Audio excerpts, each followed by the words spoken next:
I thought I would just start with a question about the story of your film. And from what I gathered, the film is about a Spanish musician who's on tour in Italy, is that right? Italian musician. He's an Italian musician. On tour on Europe, and after go back to Rome, to Italy. To Rome, okay, I see. And he is trying to, let's say, concentrate on his surroundings, but he's distracted by a message that has been left on his phone by his girlfriend, something that might be quite relatable for anybody here that's been in a long-distance relationship. Maybe you could tell us about the inspiration behind the story. Yeah. For me, it was mainly about to have this message and to have this daily life of Giovanni, of the young musician, after the European tour, and he's trying to go on with his life, and is that part of the film that we see Giovanni's life, but and this is linear, but Giovanni is stuck in a moment, is in this message, and there's another layer on the film that is the time of the message, the time that Clara recorded the message, the time that Giovanni listened to the message. So we have this time and we have the life going on. And for me it was kind of interesting to have these two different times in the film, because for me it's a very cinematographic idea to have this circular time and to have this linear time, and lives go on, but you are stuck in a moment, and it's like, I think, yeah. Thank you. So in many ways, it's actually about the simultaneity of different kind of levels of this message, right? You've got the moment it was recorded, the moment it was received, and then the memory of the reception of the message. And does the film switch between them in a sort of non-chronological fashion? Is that how you organize time within the film? Yeah, I don't know, maybe.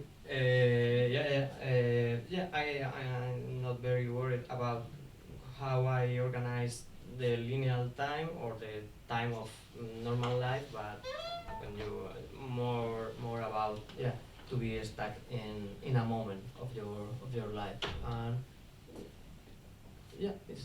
I think it's the thing the most important for me in this film. Yeah. Brilliant, thank you. Marina, your film is perhaps a little less obvious it's about the forest, right? But what the significance of this forest is and why it's being recorded with various different means of technology. We see people measuring the tree with, I hesitate to say analog means of recording the heights of trees that you might have found, in the 17th century in terms of encyclopedic measures. And we also have this rather magnificent camera that you use to scan everything and render it in a sort of 3D mapping environment. Is that how you say that? Can you tell us about why you chose to make a film about this forest, and maybe a bit more about the particular significance of that forest, both to you and to the village people? Yeah. So first of all, I made this film. I co-directed with Maggie Raver. We did it like almost everything together. She was born in this part of Navarra. It's a village called La Cabe.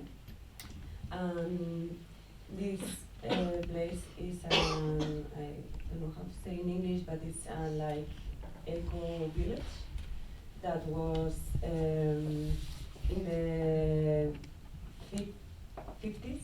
This village was abandoned, and in the 80s a group of young people went there to live, and they recovered the place, the village, and she was born there. And after many years they have been doing like taking care of the place, and doing like many things like this in one hand. And in the other hand, when the village was abandoned, Franco, the dictator from Spain, has a program in those days to, like, I don't know if you say reforest the mountains. So they would plant pine trees from Austria. It's not a local tree, and they would leave these pine trees there. They are supposed to be taken care of, and you have to cut them periodically and whatever, but they didn't do this for 50 years.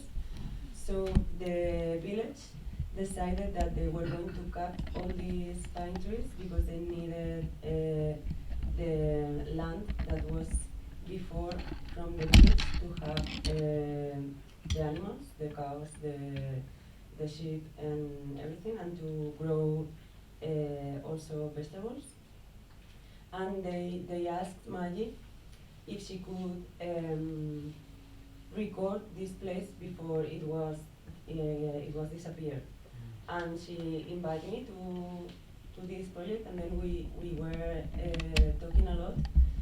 She was like, she had very clear that she didn't want to do a film for the village, that she wanted to do something else, and she told them. So she said, we are going to work in this place, but we are not going to just document. We are going to do something else.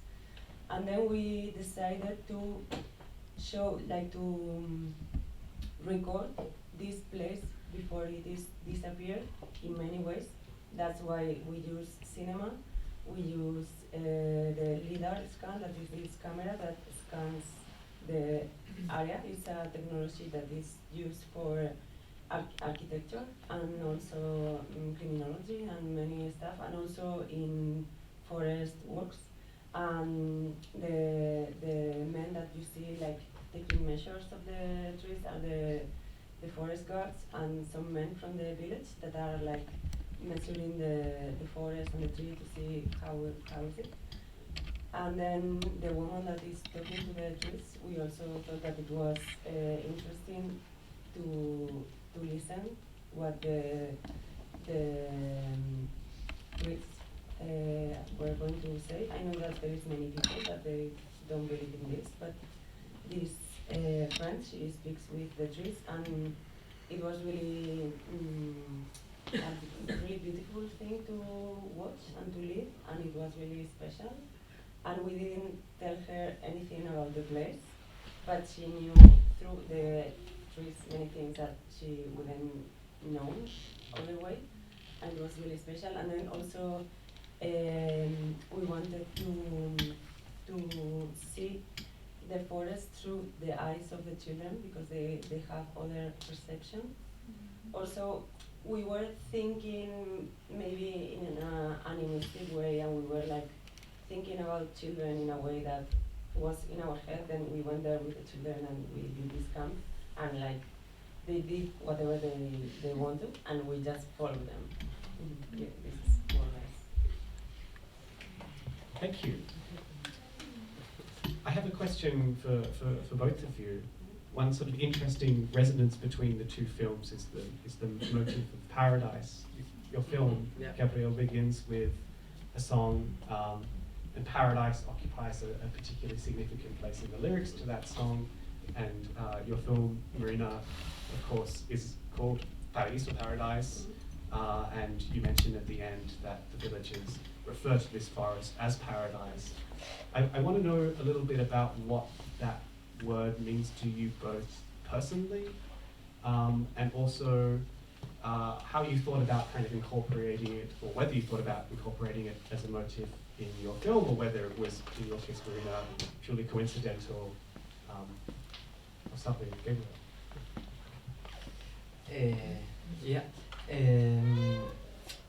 The Noise of the Universe is a very, very little film, and what you see in the image is also only some moments of Giovanni's life. Giovanni is the character, not the musician.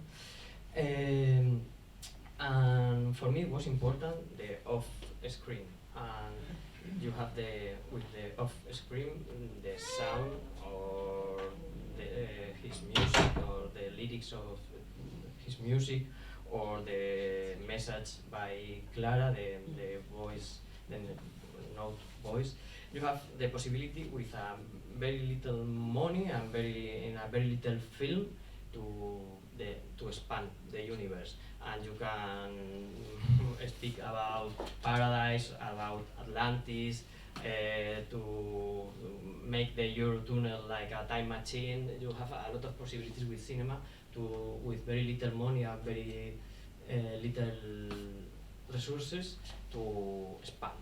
And for me, it was kind of experimentation to expand the significance or the meaning or the possibilities or of the film. So it's also because the title, no, the noise of the universe, it was like a lot of things that can be the universe of the film that are out of the screen. And paradise also can be in this universe, no, of the film. Also, Eva, the name of the song, is one of my two favorite songs by Giovanni. The other one is the final song. So I'm very happy to have these songs in my film because I love them a lot. So I'm very glad for that. Thank you. And Marina? Yes, so Paraíso is the name that this forest has for the people in the village.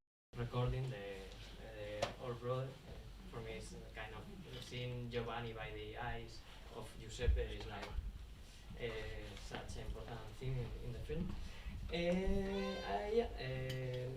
Giovanni and me, we have the same age, and Giuseppe, Giovanni, have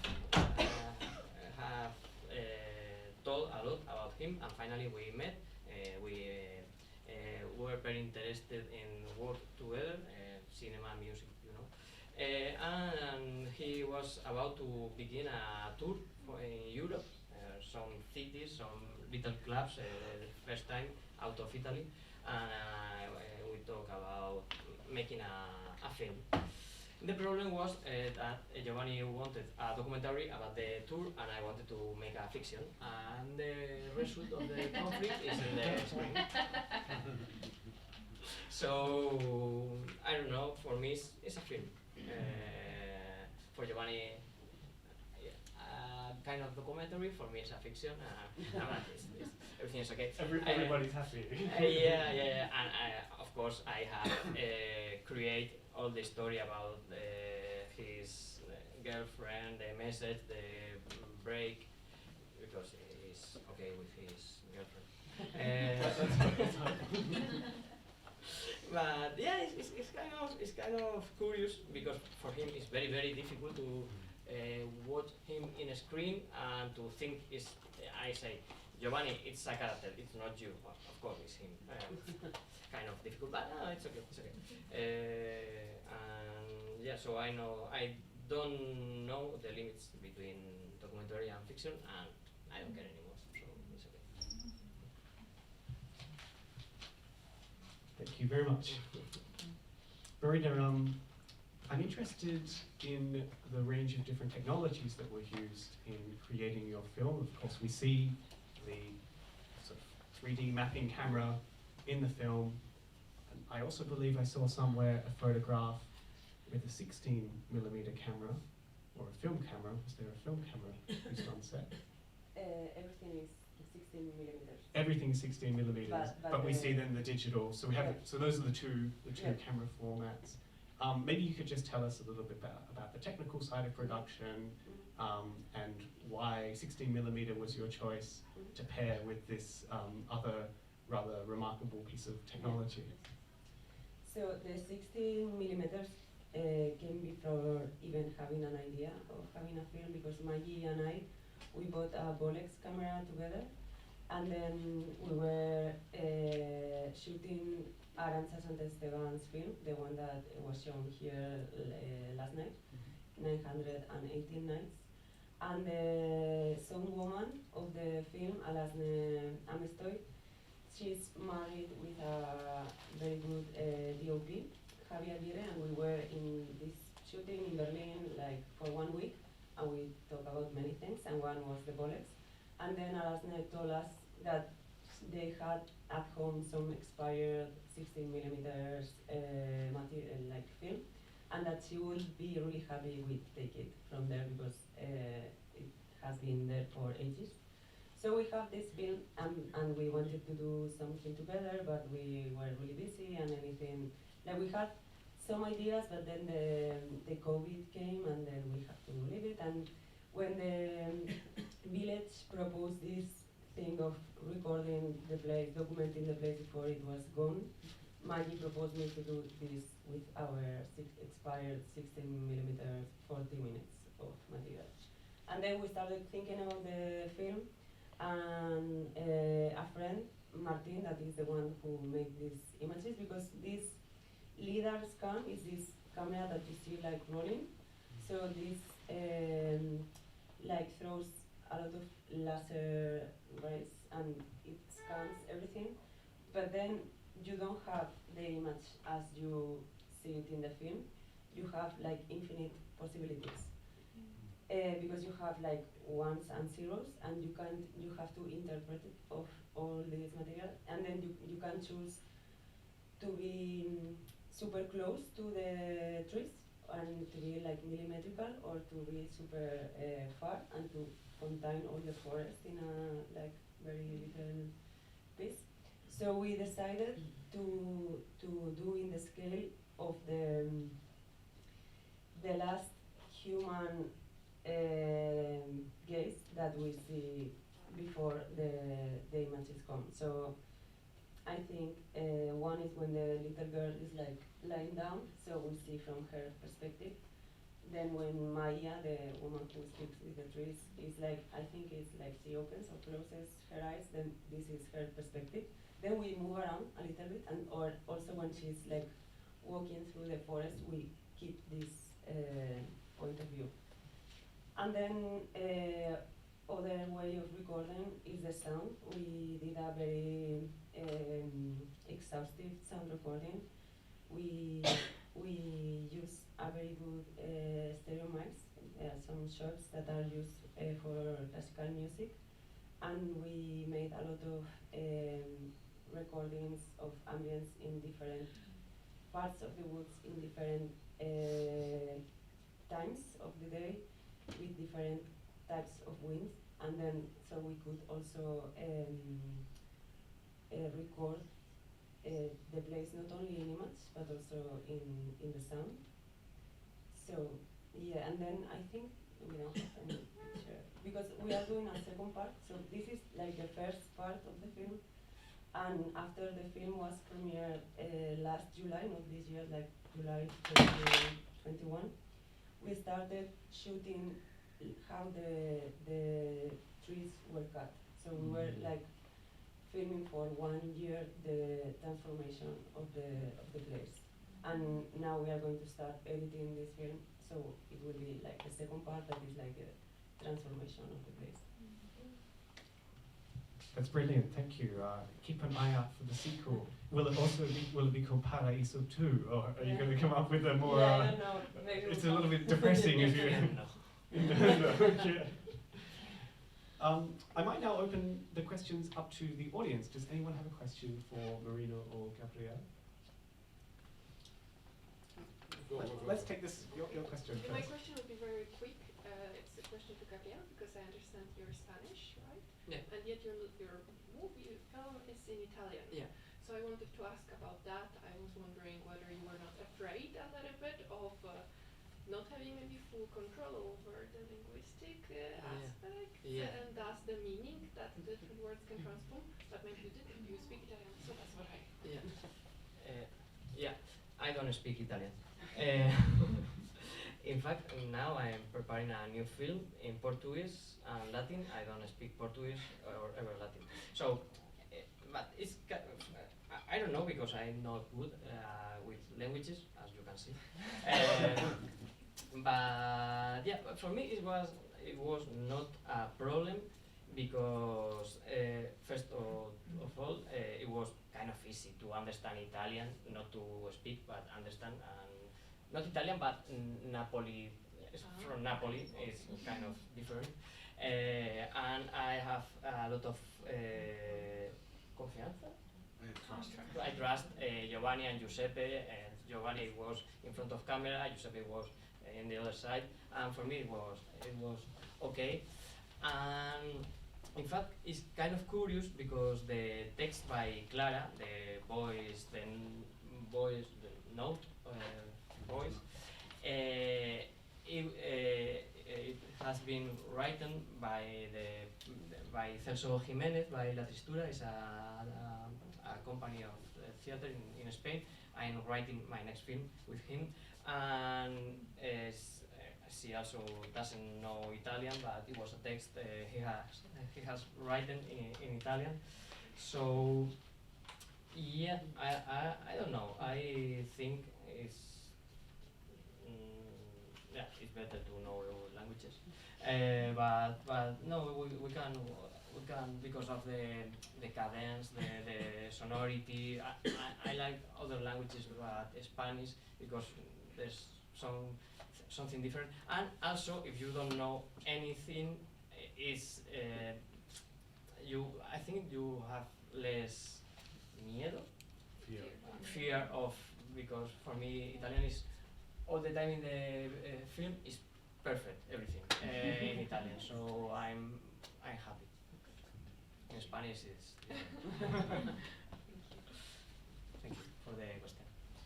Maybe I'll give Carlos a shot to ask the next question. No, just wanted to add some vindication about the session that we've seen, because I think there's something that is a common theme between all the films. That is the idea that all the filmmakers try to work in their films and try to, capture a moment, something like that. But that moment and the way that we make films, because I know most of them, and the way we make films and the way the films are expand outside of the film and in our lives. So there's something in there that I see in this session that all the films have in common. That is, the films are very connected to our lives and how we live and how we believe that we should live. So I think that it's something very beautiful that I see in this session that is common for all the films. If I can ask you a question, is that part of your ethos as a producer? Is that something that you look for, that somebody that's making films not simply, let's say, to tell stories that other people might like, but to bring something of themselves to the screen? Rather than something of ourselves, is the idea of mixing life and filmmaking. I don't see any other way. Gabriel and me work together. The other film, La Sangre es Blanca, Gabriel is also very involved in that film. So we have this whole director, producer and everything, but we don't believe that much in that idea. We just make films and we are together making them. And that expansion in our lives is everything. So I believe that making films is not about working as a factory, it's something else. So even though you do the films to communicate with the audience, you don't do the films just to enjoy, to make people, to entertain the people. You make the films because you have a position in life, a political position. So I think that is very important. I'm quite amazed that time has escaped us and the screen is telling us that we've been speaking for 30 minutes. I'm sorry we didn't get a chance for more questions for the audience, but let's take one more briefly, please. As to the most impressive film was the Matador, the bull killer. Mm-hmm. Who did that film? The Blood is White. It was your film? No, we are the producers. It's Oscar Vincentelli is the director. Yeah. Okay. What is your attitude towards this national sport of Spain? Sorry? What is your attitude, personal attitude, About towards what? this national sport? About bullfighting. Yes. Bullfighting. I hate. Yeah, and is it still practiced? It was Yeah, very yeah, impressive. it's about to die. The emotions were very high, But Yeah. it's dying. It's dying So because as to history, yeah, sorry. it's dying because people is not going anymore. People So don't go anymore. there's a new generation of people that we don't go, Okay. and little by little it's dying. So they are Okay. closing the rings, the bullfighting rings, Okay. and it's something that is happening because it doesn't make sense. Okay. So, yeah. Very good. Yeah. And one question about that. Did you use actors or just filming directly a bullfight? Because looks like you are filming like a real one. It's a real one. Real, It's real. a real one, right? Yeah, it's a But real one. with a thermal camera. With a thermal camera. Mm. But real It's very bullfighting. original. Yeah, Mhm. I really like. Yeah. Thank you. Can we all thank the filmmakers and Carlos for being here today and for the fantastic screening and Q&A. Thank you.